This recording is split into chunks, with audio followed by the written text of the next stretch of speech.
Do you think that you have to hit rock bottom before you deserve help? It's one of the biggest myths in recovery from disordered eating and eating disorders, and one that keeps countless people struggling in silence.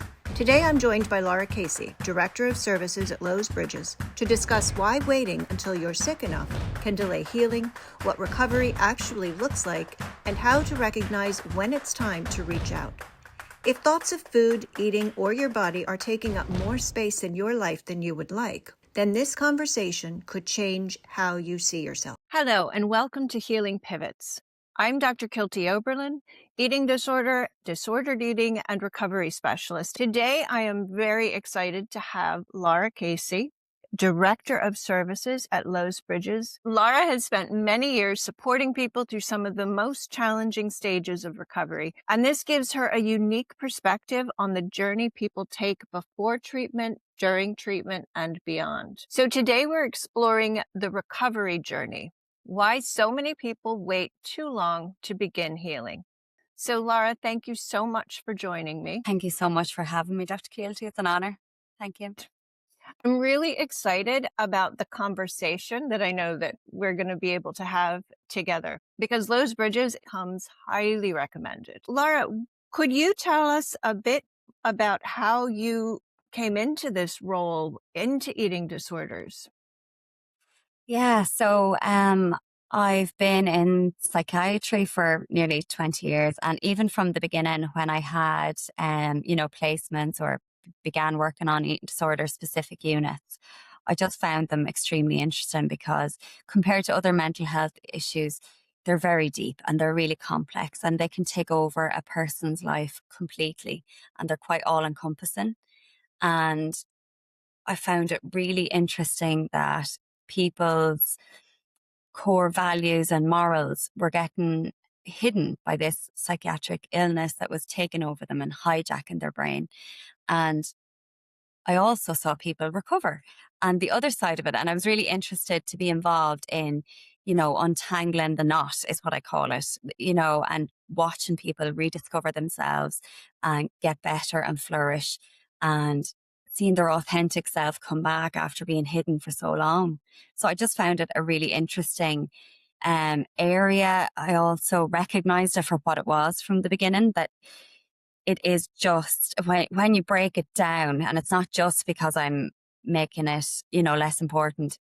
When I say just, it's this maladaptive coping strategy for such intense pain, whether it's trauma, whether it's perfectionism and how you're managing that. But it is a coping strategy that we can change, that we can get better from, that we can.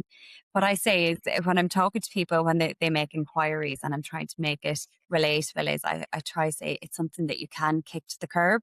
And people really that resonates with people when I say that sentence. They're like, oh, can I? And I go, absolutely. This is something that with the work, you can change the habitual way your brain is processed and how it has to get through life. So yeah, that's why I found it interesting. I just saw strength in people. It's one of the psychiatric conditions that you yourself have to put a lot into. Yes, medication can have a role. Yes, obviously therapy, whether that's CBT, all the different modalities. But you yourself have to put a lot of work in and then you reap the benefits. And I just found that was really interesting. And it was an honor to say that. Wow, you just went right to the heart of the recovery journey there in terms of coming back to one's core values. I think for some people, it's discovering them even for the first time, Yeah. depending on how long they've been engaged with this type of behavior and thinking, or just discovering, oh my gosh, there is more to me. Yes. So it's that whole person healing. When people talk about eating disorders, they're always talking about the symptoms and how bad it can get. So what are your thoughts on what takes people so long to actually seek help? Absolutely. So like you've mentioned, Dr. Keelty, I have so many different hats on because we do residential and then we do day program and we do outpatients and we have adults, but we also have an adolescent program. So it all depends on who I'm talking to, how I explore this, like why it's taking you so long to get here. And You also touched on how long somebody's had it. And without a doubt, the longer you have it, the harder it is to look for help, because an illness that is so secretive and so hidden, and that's not your fault. It's part of the illness. But there And are loads of, that's where the identity comes in as well, isn't it? Where yes, it's there so long, it's who I am. And there's a yes, fear of letting go of it then. Yeah. absolutely. And there are loads of reasons why people wait. The number one reason, I suppose, that I have to be honest is that the person sometimes doesn't think they're sick enough, and that they think, my weight is okay, or I'm able to go to work, or I'm able to go to school. Um, and then you have people who've been suffering for years in silence because they don't think they're sick enough, that their weight isn't low enough, or, that their blood work is fine, etc., etc. They can find loads of reasons of why they're okay and why they're not sick enough. So that's what holds them back. Another reason would be culture, society, wellness, feeding into the way a person is living. They can attribute it to, well, I'm just being disciplined, or I'm just trying to be healthy. So that can really camouflage how unwell someone actually is. And, yo-yo dieting was something that we saw in generations back, and it can just be repeating learned behaviors and thinking that that's okay, until you realize that it's holding you back from living your fulfilled life. And then another reason, unfortunately, can be shame and guilt. And, you know, sometimes eating disorders coincide with certain attributes that someone may have. So being a perfectionist and wanting to be the best in what they succeed in doing. And with an eating disorder, that can actually make the eating disorder flourish, because you're constantly trying to get the scales down, or the counting calories, etc. So that can hold the person back as well, because the eating disorder can say, you can fix this. This is up to you to do. So there's some of the reasons. I had an interesting case lately of a girl who was seeking help, but she just wasn't able to articulate. So I went through the usual kind of chats and questions about her life in general, not about food, not about diet. And I didn't even touch on body image initially. Uh, but how we did get to her saying, I need the help, was we talked about exercise. And she was really open and honest with me. And, I was writing down as she was speaking. So in my head, I was saying, this is over exercise. Like, this is, a compulsive behavior that she's having to do. So I said to her, because she couldn't see it that way, I said to her, okay, what if you had an injury and you couldn't do this for 2 to 4 to 6 weeks? And straight away, I could tell on the phone that she just said, well, no, that couldn't happen, because then I'd have to do this behavior and that, So in that moment, she realized it was an issue, because she would have to compensate in other ways. So for everyone, it's different, what's holding you back. And then it's so unfortunate. Some people reach out for help, and it's just the stage of life that they're in might be holding them back. Whether it's parenthood, if you're a mother or father, and you feel like you don't deserve the time to put into yourself because you have to care for others, or if you've got elderly parents, there can be other reasons. And I try work with someone of what they're able to do and what they can commit to. So there's so many reasons that hold people back. And what I say is just pick up the phone and have a chat with someone, and see where you're at and what could we work around. Your description there, it's pointing out that this broken relationship with food happens and can happen at all ages. Can obviously happen during massive developmental years, so adolescence and times where kind of stereotypically that we'd know of. However, a lot of inquiries I get are later in life. It could be postpartum. It could be, like I said, sometimes people put distance between themselves and family members, if they're unhealthy or toxic relationships, and then things change and that person might need them more. And that person then is not able to stay away from a trigger in their life, and an eating disorder comes in then to help them cope. So it can absolutely occur at any age, and there is no, I get calls all ages, men and women, later in life can absolutely, and they could have had it all their life and just now decide they want to live free from it. And retirement can be a time where they have more time and they're going, oh, my thought processes are filled here with noise about having to do this, and I'd rather be able to enjoy myself. So yeah. You mentioned shame a little while ago, and there's a huge amount of shame about, or can be, about having the diagnosis of an eating disorder. Mhm. And that's really hard when you look around and very easily everyone you know is on some form of restriction. I won't call it diet because there's a lot out there right now that Mhm. is very restrictive, and we could define it as a diet therefore, but is cloaked under wellness and getting healthy. Yeah. So like I'm hearing all of the time people like they didn't start because they wanted to develop an eating disorder. This all started because they wanted to get healthier. So it started Yes. with a good intention. And then over time, as you're describing, becomes a way of coping, because I can focus on how much did I exercise, how much did I eat. It's, and what's healthy and what's not. And where the world kind of feeds us with this information, often conflicting information. And like you've touched on a big one there, which is it becomes a coping strategy, but it also becomes something that you can control. And when I Mhm. say that to people, it almost becomes a companion because it's something that you can, in some sort of essence, talk to and be with and compare. So for a while, it can feel comforting at the beginning or during times of when life gives you challenges, it can be comforting to have something. But then when life is easier and when life is flourishing and you have this holding you back, that's when people can kind of realize that, oh, this isn't me being Mm. just healthy or wellness or not dieting but disordered eating or any of the camouflage ways that people can it can begin for them. They realize that now it's taken up way more of my mental capacity.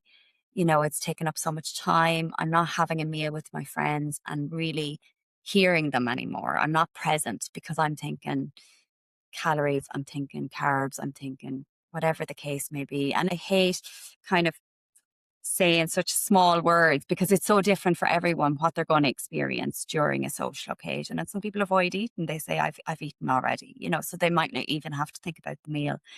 But that lying and that deceit to the people they love can go against their core morals and values. And I often get mothers or fathers, because this is the time where the lies are escalating and they say, oh, she or he is hiding things from me. And I know they're not telling me the truth. And I just say, you have to separate the two people.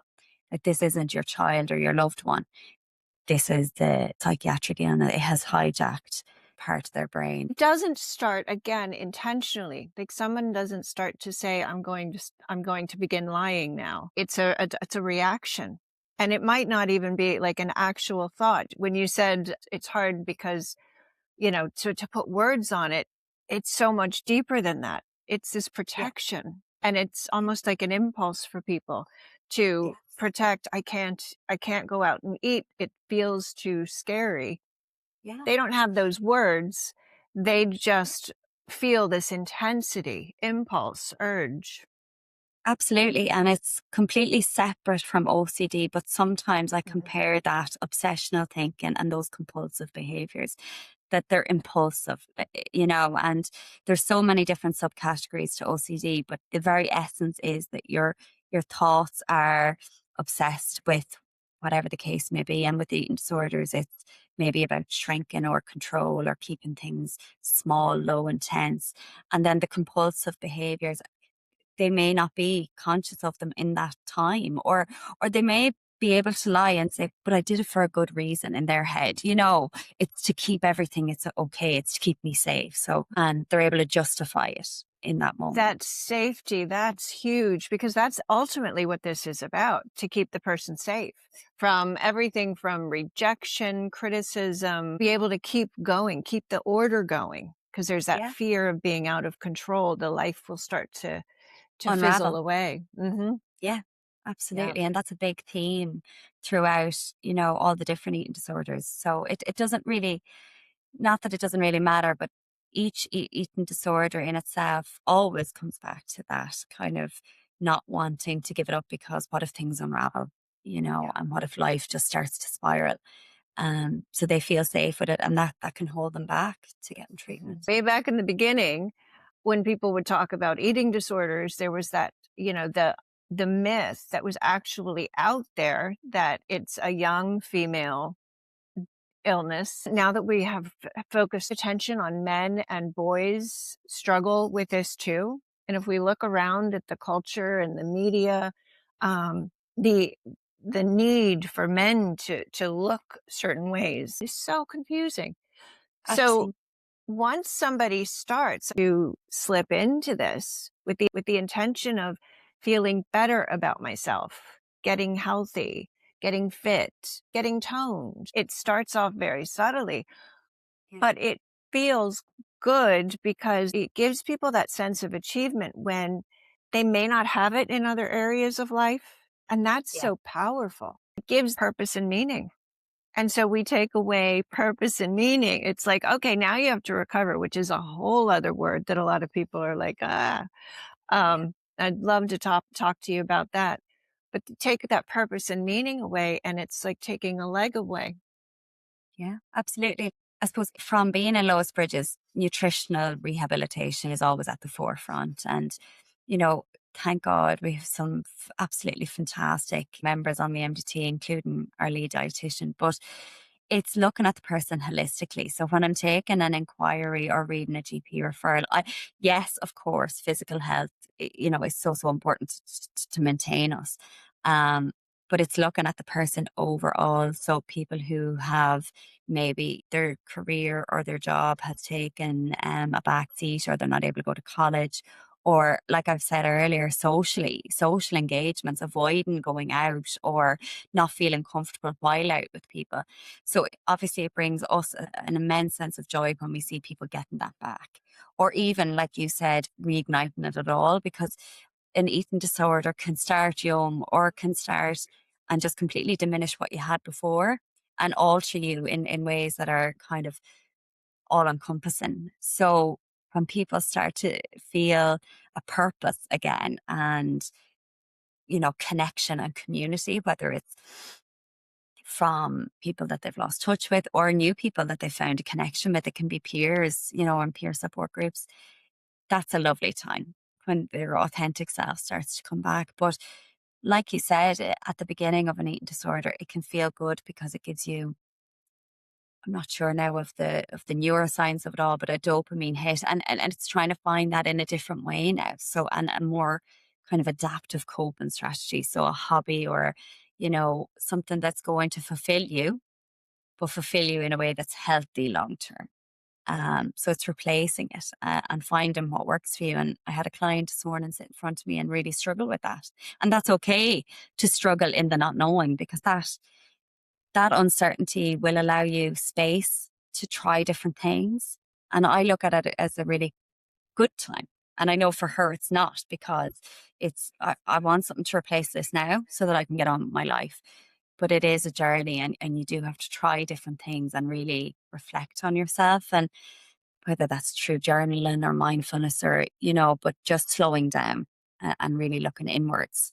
And it Yeah. can be, and there was a psychotherapist this morning at the MDT who made a really good point. It's being in that discomfort for a while really is the time when the true essence of yourself can come out, and you'll find out what actually means a lot to you. What I always see with clients is that they're keeping busy, maybe initially in order to stay disciplined around food and weight, but ultimately it it's giving them meaning and purpose. And really deep down, when we dig deeper, it's that I get so afraid when I have nothing to do. Yeah. uh, Calling oneself lazy or, all of that, but really dig another layer down. And there's this fear that I'll get big, I'll get fat. Yeah. And that's a massive theme here, Mhm. Dr. Kilty. Absolutely. Like being able to sit and rest, it can be a real, real struggle for people with an eating disorder, because, like that, the self criticism comes in quite loud and quite marked, and it can be something that you inherit, it could be someone in your life growing up who unfortunately, they couldn't sit with being still or being, so it's something that you learned that you had to be on the go to be productive, um, to be validated, to be fulfilled. So, and I think society in general is quite fast paced nowadays. And I think it's really sad. We don't take much time to be with ourselves because we're on our phone, we're on our laptop, we're on computer, or we're making plans with others. And then it's the time that you do sit still with yourself that can be the hardest time because things come up you don't have a way of coping with them then because you haven't sat with them before. So even outside of work, I tell people that I love, you need to slow down. And that can be hard, we make so many commitments and life is generally chaotic and busy. But I suppose you won't get a good picture of yourself unless you take that time with yourself and be able to be comfortable with oneself, be able to be comfortable with doing things on your own. And that can be the pivotal moment. So do you have any tips for how somebody could pivot to slowing down and to begin to make that more valuable to them instead of an idea that they reject outright? Yeah, like everyone is so different. It would depend. But the first thing I would always recommend is what can you leave at the moment? And I remember listening to a fantastic dietitian speak recently. Her name will come back to me, but it was, it can be metaphorical or it can be in real life. What can you let go of? So, can you let go of this idea, maybe this learned thought process that you need to be actively on the go? Can you let go of that first and give yourself time to give yourself sanctuary? So, I describe coming in as residential as a time that you break the cycle of being busy and you give in to that idea of sanctuary. Or it can be very real and you actually take a hat off, So, can you lose, maybe you're chairperson of a board, or maybe you're, I don't know, the friend that everyone goes to for, can you let go of something for a little while and see what happens with that spare time, see what happens with that rest, that R&R. I also talk to people a lot about their cup and filling their own cup. So stuff that makes you feel good, stuff that gives you resilience, filling that more than emptying it out, doing for others. I think we can all benefit from that. I've had people at higher stage recovery and they are trying to not fill their life so much that the stuff bubbles up. The recognition, oh my gosh, I really don't like myself, or I continue to live according to have to, so I'm stressed all of the time. So food and weight may not be as big an issue, but I'm finding that, as I let that go, I'm learning these things about me that I just don't like. Mhm. And they don't have the words for it. Again, it's sort of that urge. And then some people medically have to go in, for Yes. their safety. Yeah. And what I'm always telling them is look at the people all around the world that are spending thousands to go in or just wanting to go into wellness retreats where they are Yeah. leaving the world behind, where they're getting somebody to put food in front of them. I've begun to propose that we reframe a journey inpatient as if somebody without an eating disorder were going to a retreat that was away, Yeah. where we are practicing self-development. We are learning something about Yes. ourselves. It just Yeah. so happens we're also recovering from an eating disorder and improving our relationship with food and myself and other Yeah. people. So you might I, start to try that. Lois Bridges, yeah. the wellness retreat. That is so interesting because it really makes sense to me, because when people inquire about here, and I always say just come in and meet us, it's not like a big clinical, like I've worked in hospitals for years. This is different. It's more community led, but I'm like, just come in and have a chat and you'll feel much more at ease. But you do so much self-developmental work, which you would do on these retreats. So the yoga, like we do that here, the yoga, the restorative yoga, the mindfulness, the breath work. We do All the compassion connection focused with body. therapy. Mhm. Yes, yes, with your nervous system, taking it down and being more rested and recuperated. So that's really interesting the way that you phrased it, because in an essence, I do talk about here being like a sanctuary, but I've never said it like that. I always say, oh, it's kind of a home from home. So it's not clinical and it's not sterile. But yet you do put in so much time in, becoming way more self-aware and identifying triggers and learning how to put up boundaries and coming up with a plan, a safety plan for if there's an adversary, something in your life that's going to set you back, crisis point, etc. So, yeah, that's a really good way of phrasing it, Dr. Keelty. Yeah, I might steal that one. Please Yeah, do, because if it's a hospital setting and very clinical, that phrase won't work as well. But with Lois Bridges, yeah, it actually does work yeah, because you guys have focused on the whole person. Because there's a time and a place. Sometimes people really need just the food, and that absolutely. has to be first priority. Yeah, I suppose we can't deny the risks that come along with all eating disorders. And sometimes I get people saying, oh, refeeding syndrome is correlated with anorexia a lot, but it's across the board with all eating disorders as a risk. And people don't realize that when they ring me and I say, look, I think you need a little period of kind of higher nutritional restoration before you come into us. And they really question me. They're really shocked. And sometimes people don't have the psychoeducation at all on risks. And I have to go through it with them from the beginning. And that's okay not to know. But I suppose it is important to say to people that there is high risks and don't ignore them here. So even if people are lower risk coming in, we still monitor for physical to make sure you're Yeah. okay. And I know people can struggle with that. People can say, "Oh, I don't like numbers. I don't want to be weighed," and I understand that. And it's so layered, and your BMI is not an indication at all of how well or unwell you are, and neither is your weight for that matter. Mhm. But I suppose we always have to be cognizant of, your bloods and your heart and your muscles. And your brain. We have to take those into account.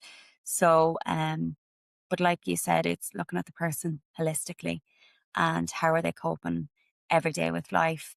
Yeah, all those, Yeah. their relationships, their dreams, their aspirations. That's a big one that I talk to younger clients about. So if someone comes in older, they might be living a life that they always wanted, but just not to its fullest or not free of this noise. And that's the piece that we work on. But sometimes with younger clients, they haven't identified what they'd like. So, what career they want or what life, where they want to live. So it's working towards those dreams and goals Yeah. and getting them to be able to make those autonomous decisions, giving you back your voice because the eating disorder, sometimes clients think that, a doctor or a psychotherapist or psychologist is going to make decisions for them. But really, what we want to do is actually give it back to you that you're in a healthy mindset to make the best decisions for your life. And it might seem like we're making decisions, but really we're just making recommendations. You just said so much there. And as you were talking, I was like, oh, I want to ask her this and I want to ask her this. And now I'm suddenly thinking, which one should I go with? Periods of transition are kind of dangerous for people for an eating disorder to come in, or disordered eating rather, because it doesn't come in as an eating disorder. It starts off as this other coping. So maybe somebody started a career and then it wasn't what they thought it was going to be. And Mm. so there's this identity crash of feeling bad about myself, confusion about what's next, but I'm feeling trapped. That transition, menopause and the elderly. So it's the identity shifts. Oh, what's the other one? Motherhood. That whole idea of suddenly being a role mother, that's really scary. And it's also combined with a time when the body is going through so many changes. Fathers too, by the way, I'm not forgetting fathers. That's a Yeah. huge, I become father and suddenly I'm responsible for all of these people, that's Yes. scary. So risky transition. Sorry, go ahead. Yeah. No, you actually read my mind, Dr. Keelty, because all of those transitions are massive, or milestones are massive, and that's when we would hear from people, not straight away. Like sometimes we know when someone is struggling that we may have had before, and they're going through something in life and they don't know for a little while, but we just subtly keep asking, how's your coping? And then maybe postpartum, they start to recognize that they're slipping again.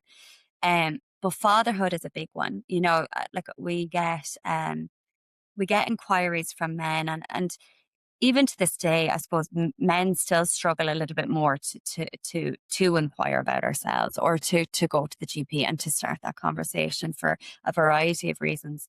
Um, but fatherhood, that, like you said, that responsibility to care for more people, and societal pressure, to be all encompassing now. So men are not only working, but they're also expected to be way more involved, and as they should, as is right with family. Um, but it can be comparison, and suddenly this is when kind of, more subtle eating disorders can come in.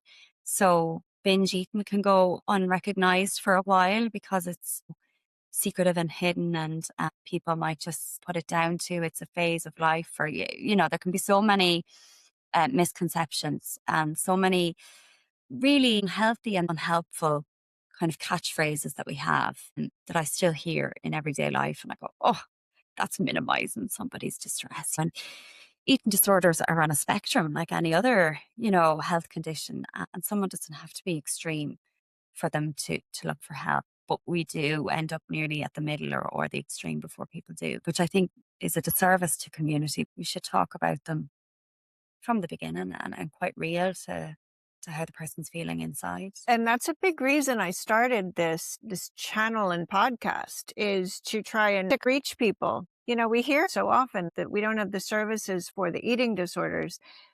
And I'm not defending that. We need more services. But we also need to catch people in the disordered eating phase. And I think Yes. because especially when our world promotes health so strongly, that the flip side of it is somebody trying to be good and fit well into society, because being healthy has almost become a moral badge. How many times just sitting around a regular dinner table, or walk through a restaurant, and you hear, I'm being so bad, I'll be good And we tomorrow. still Hmm. And they're still so, so prominent, Dr. Keelty. Like in my everyday life, like I come in after being off at the weekends, I come in on Monday and I really think about the stuff I've heard over the weekend. In everyday life of, I have to be good before the holiday. I can't be bad this week. I was bad last week. Or doesn't she look great? She whatever, we all know the catchphrases. I just don't want to trigger people too much, but the stuff we hear about, oh, she looks good because she lost, or, Hmm. or he looks great. He's really toning up and he's spending loads of time in the gym. How does he do it? Where does she find the time? All these. And like you said, it becomes like a morality and an admiration for being and disciplined. And and then yeah, identity, that you're yeah, known it's, as that healthy or fit one. yeah, and I was watching an interview lately with a lady who's gone through a different journey, and she said she felt so. Someone said to her she looked well because of her new appearance, and internally she struggled with, well, what did you think of me when I was my old self? And she grieved her old self. It was an amazing interview, and I just said, wow, like we all judge ourselves so harshly, but we would never judge others that harshly, Mhm. So when someone is in a different body, or maybe there's certain things we wouldn't say about them, but we'll say it to ourselves, we will be so harsh on ourselves. Mhm. Um, and then I remind people, especially my kids, that no one is actually looking at you as much as you think. So there's the flip side to these Yeah. comments and people admiring you and everything. But at the end of the day, it may come back to how they feel about themselves. They're making these comments because of what's been done to them or what they've heard, or a lot of it is learned. However, it can be so fleeting for someone. So they could make a comment about you and that's it. They get it out of their system and they get on with their day. And you're left thinking that judgment is you forever. Whereas I will and do try to instill in my kids that no one thinks about you for that long. That you can be you because people Mhm. will be themselves. That you are your own person, and just to try to remember what brings you joy, and remaining true to yourself, because people's judgments, again, they're fleeting, even though they can sting so hard. And I'm not taking that away from anyone. The comments that we hear are just, yeah. Yeah. And normalizing, I remember there was a client here one day and she went to get her nails done and she heard something in the hairdressers or in the salon about um, diet culture, and they were normalizing, a certain diet. And she came back to us. And thank God she was long enough in recovery to be able to kind of rationalize it. She kind of did the wise mind, what we would do in Decider of old me would have gone, oh my gosh, is that something I need to research? Is that a diet that I need to know more about? But she was so into recovery that she was saying, it just annoyed me. It just annoyed me. And that was good. That frustration is normal. Yeah. Sorry, I went off on a bit of a different tangent there. Dr. No, Pierce. I loved it. I thought it was fabulous. And my follow on to that, what do we do about it? We're asking people to recover, and this is recover from disordered eating. Because I'll say this, I have so many people in the disordered eating category and send them to the GP and come back and their bloods are worse than the person with the ED. Mhm. So it's the misconception that a diet is about health, but it actually, when we have any form of restriction of food or, the balance with exercise is off, look okay on the outside, it doesn't mean that we're healthy on the inside, even though that's our intention and, the appear. Yeah. So I forget why I pointed that out, but that was just Yeah, but important to get but that. it's such a vital part of this conversation, and it's a part that just gets lost in society, even though you have great advocates and people like yourself putting out the material saying you cannot see the internal distress or you cannot see the harm that disordered eating is doing to someone from looking on the outside. You just like there is no way, and we get so many different referrals and inquiries and different GP letters. And yes, I read them. And yes, I take obviously what, information comes at me. I take it verbatim because it's written. But when I ring the person, there's just so many other factors going on for them, and it can even come down to, I remember a lady, everything was fine. She didn't know why she went to the GP. She said to him, XYZ, but what became of it was actually nighttime eating that she was doing. So she was restricting during the day and always felt that she didn't have a big appetite and never understood why. And it was bothering her and she'd have early satiety during the day. But anyway, during the night, she was getting up to eat, but she had never told anyone. And like this lady was in her 50s or 60s, and bloods were showing, that there was something going on through her nutrition.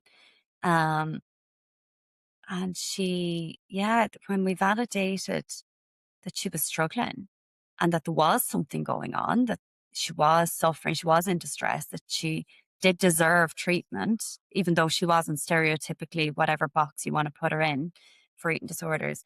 The relief she felt and just feeling that she could engage then in the program.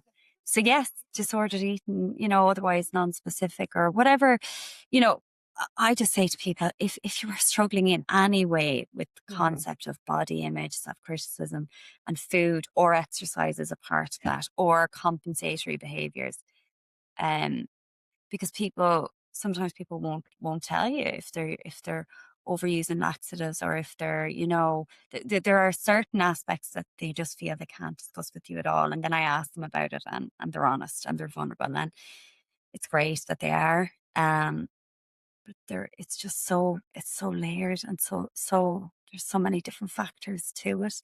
Touched on early intervention and early seeking out help.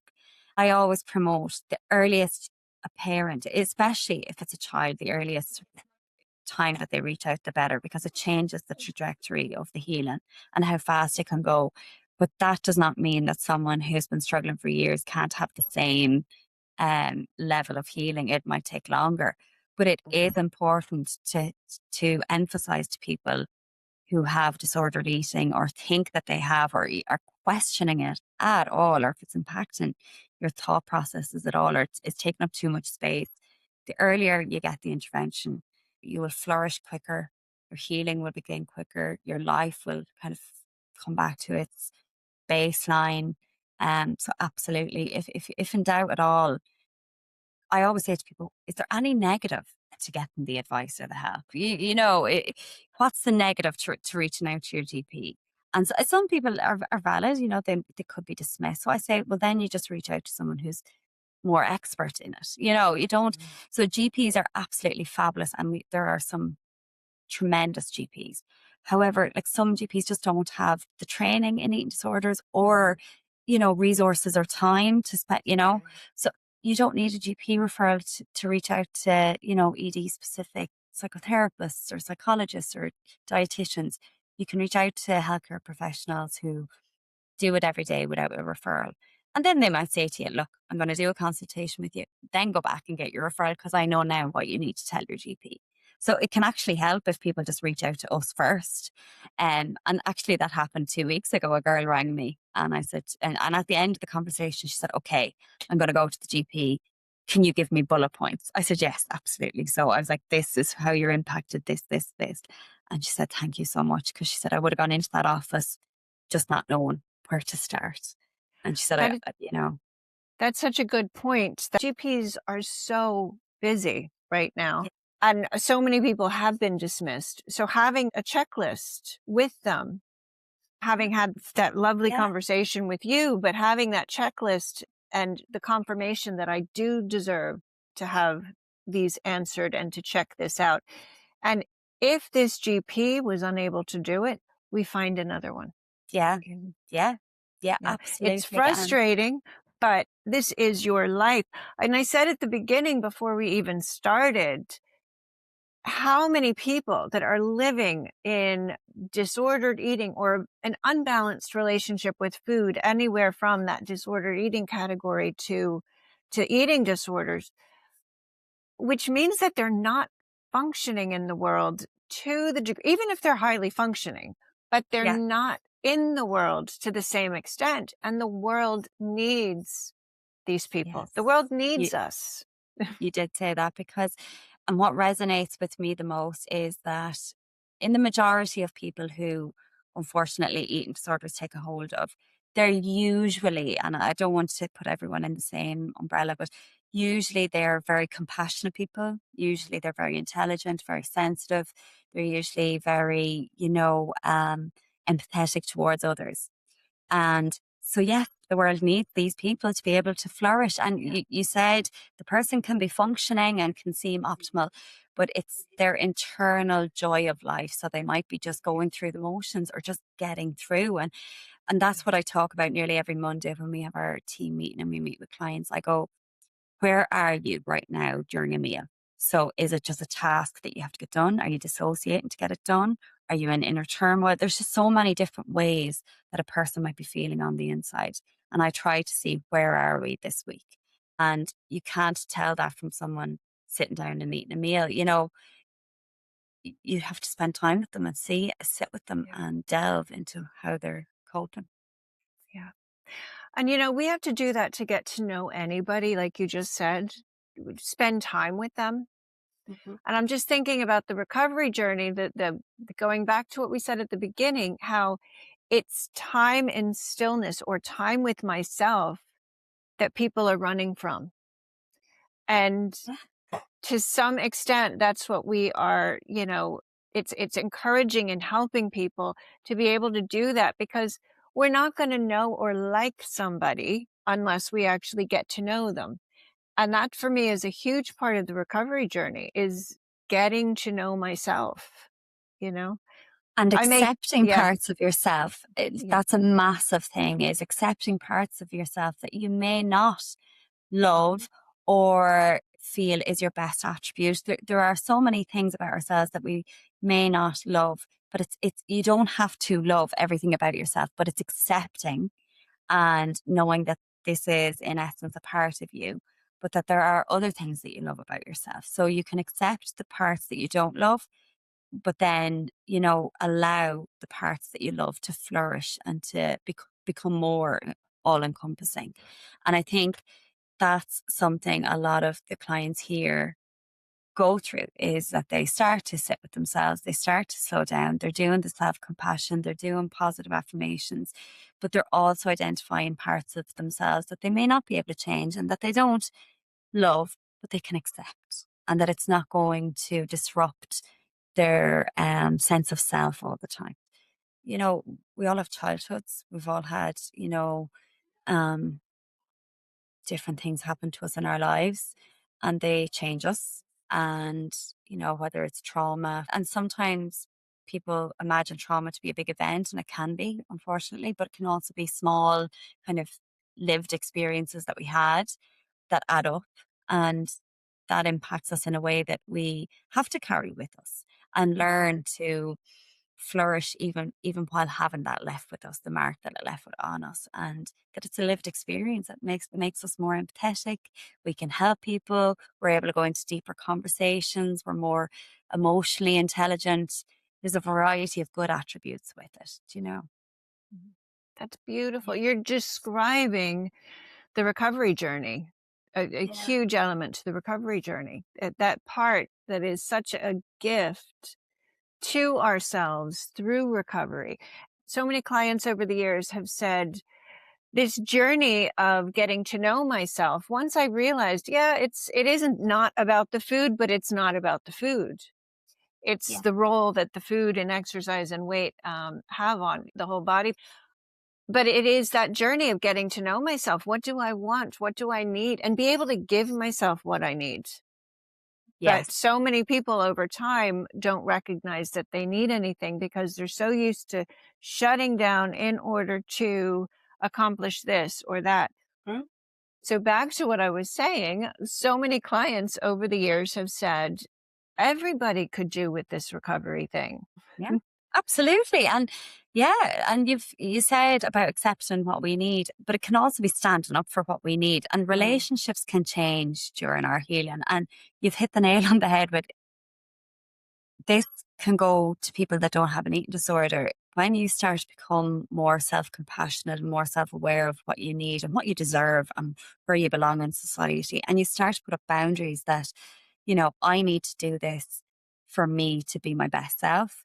Some people may not like that, and it can change dynamics of relationships. And so there's a whole other, sometimes journeys lead on to other journeys, and that's okay. And I suppose that's where therapy comes in, where you're able to talk about how someone receives your new boundary with yourself. So, if you find someone triggering, it might be limiting contact, or it could be, putting in certain buffers when you have to see someone. So maybe bringing someone along. Anyway, there's loads of, it all depends on the specifics, but it can change relationships and it can change dynamics. And a lot of people's predisposition would be to please and to go, okay, no, I have to let that boundary go to keep this relationship going. And, he or she said, I need to spend more time with them, so I must.